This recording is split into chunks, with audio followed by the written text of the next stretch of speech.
When you face a financial hurdle, it can feel like the foundations you've been establishing for your family begin to crumble.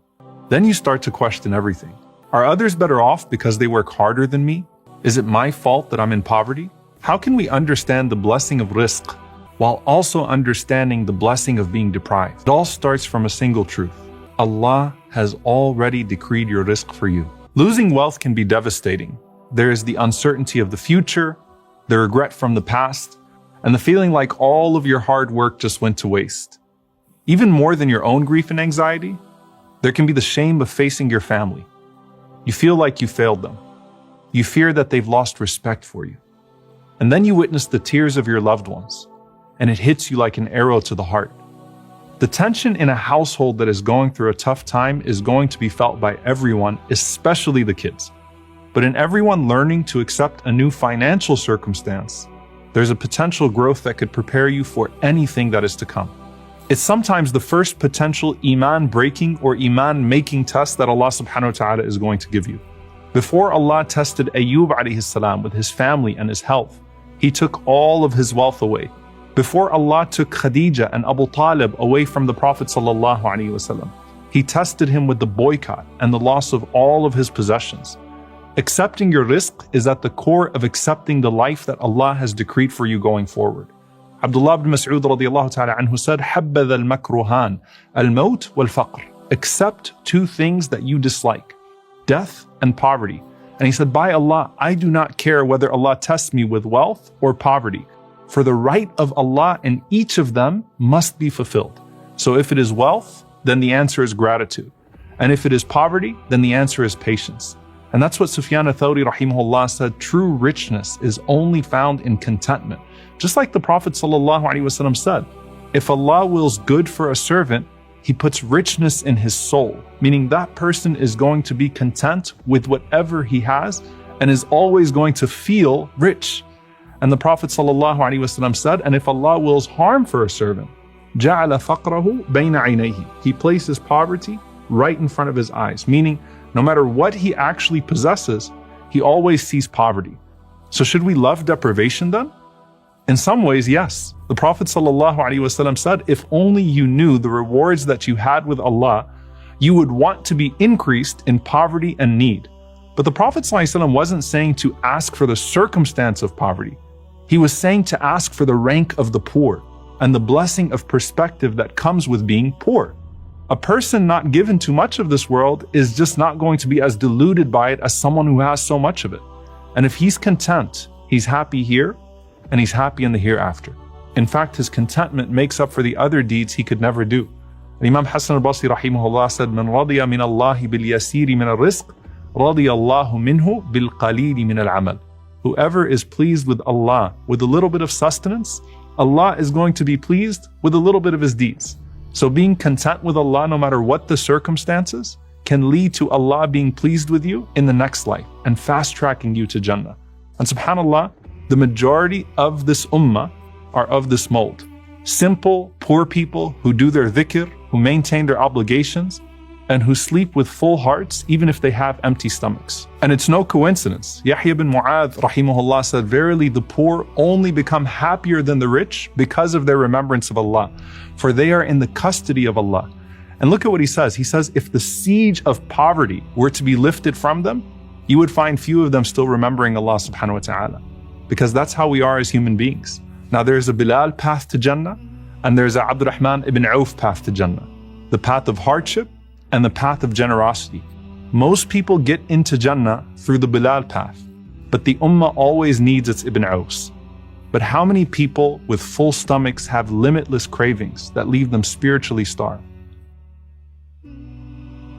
Imam al-Muzani rahimahullah said, you are sufficed in this world with whatever you are content with, even if it is a date, a sip of water, and just a little bit of shade over your head. Then every time more of this world is opened up for you, the more disappointment consumes your soul. The point is, what are you craving and who are you competing with? Allah makes it clear that people who look around at others and wonder will almost certainly stop looking towards Allah and the wonders He has promised them. And even though it may seem like they have it all, Or that the constraints on your rizq always keep you a few steps behind? That same appearance of poverty with the worn down shoes or the tattered clothing will be a mark of honor for the believer on the Day of Judgment. The Prophet ﷺ said, "My fountain is vast. Its water is whiter than milk and sweeter than honey. Its cups are as numerous as the stars. Whoever drinks from it will never be thirsty again. And the first people to arrive at it will be the poor migrants, their hair disheveled and their clothes stained, who are not considered for marriage, and for whom the gates of leaders are not opened." The Prophet ﷺ is saying to those who don't have in this world, look at what you can have in the next. But it's not just that Allah replaces your sustenance in the next life with reward if you are patient. Ibn al-Jawzi rahimahullah said, if you've been prevented from rizq in one category, know that you are not prevented from another category. And so while you may feel you are prevented from sustenance in one way, it may be that Allah has increased it in another way. Sometimes the rizq of wealth is actually stopping you from seeing another form of rizq. Maybe it's your friends or your family, or other blessings you didn't even realize you had, or that weren't even possible when you had your wealth. Now, does deprivation come through sin? Yes, sometimes it does. The Prophet ﷺ said, verily the servant is deprived of rizq because of a sin he commits. And as Ibn al-Qayyim rahimahullah said, nothing brings rizq like leaving off sins. But that gain or loss could be in quality instead of quantity. Because Allah subhanahu wa ta'ala is the one who puts barakah in a little and destruction in a lot. SubhanAllah, we have a Lord who deprives some people out of love so that He can raise their rank, and some people out of punishment to bring them down. But whatever the reason, a person has this opportunity to gain from their loss. It's either the repentance that brings you back to a path to Jannah, or the riba, the being pleased with Allah, that increases you in Jannah. Sometimes Allah is inviting you to a spiritual opportunity, to live with true tawakkul. As the Prophet ﷺ said, if you were to rely upon Allah truly, He would provide for you just as He provides for the birds. They go out in the morning with empty stomachs, and they return full. You only get to know Allah as Al-Qabil, Al-Basit, the one who withholds and the one who gives, when you live both of those situations, and you learn to trust Allah in both of those states. Then the circumstance becomes irrelevant. The Prophet ﷺ said, "At-ta'imu shakir bimanzilati as-sa'im as-sabir." The one who eats and is grateful is just like the one who fasts and is patient. It's not about what you have or don't have.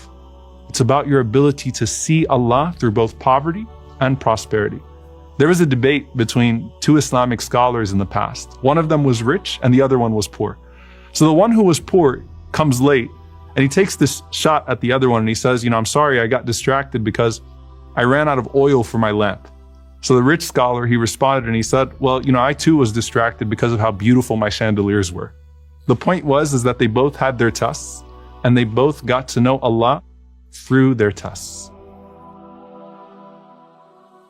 متى أعطاك أشهدك بره ومتى منعك أشهدك قهره فهو في كل ذلك متعرف إليك ومقبل بوجود لطفه عليك. When He gives you, He shows you His kindness. When He deprives you, He shows you His power. And in all that, He is making Himself known to you and coming closer to you with His gentleness. If you are given, be grateful. But if times are tight, be graceful. And at all times rely upon Allah. He is the best wakil, the best agent you could possibly ask for. If your situation is difficult, then seek the means to come out of it with full hope and optimism. And don't confuse being content with Allah's decree with despair in Allah's relief. Continue to strive and rely upon Allah because He knows what you have lost and He knows what you have missed through all of these tests and trials, and He can give you more in return than you could ever imagine. Just don't throw away the opportunities Allah is putting in front of you because they don't seem valuable at the time. Wealth is a gift from Allah, and as Muslims, we should strive to earn it through halal means. Islam does not discourage making money. Instead, it encourages us to work hard, be independent, and use our wealth wisely. The Prophet Muhammad, peace be upon him, said, "The best wealth is that which is in the hands of a righteous person."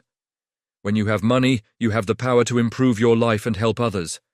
Success requires effort, patience, and smart decisions. If you want to change your financial status, you must work hard, stay consistent, and seek opportunities to grow. Learn new skills, invest wisely, and always make dua for barakah in your earnings. Trust in Allah, but also take action, because success comes to those who strive for it. Having money is not just about luxury, it is also about responsibility. Once you achieve financial success, use it for good. Give charity, help your family, and support Islamic causes. The more you give, the more Allah increases your wealth. Allah says in the Quran, "And whatever you spend in the way of Allah, He will replace it." Spending for the sake of Allah brings both worldly and eternal rewards. True wealth is not just having money, but using it in a way that benefits you in this life and the hereafter. Work hard, earn well, and always remember to give back. When you use your wealth wisely, Allah will continue to bless you and open even more doors of success.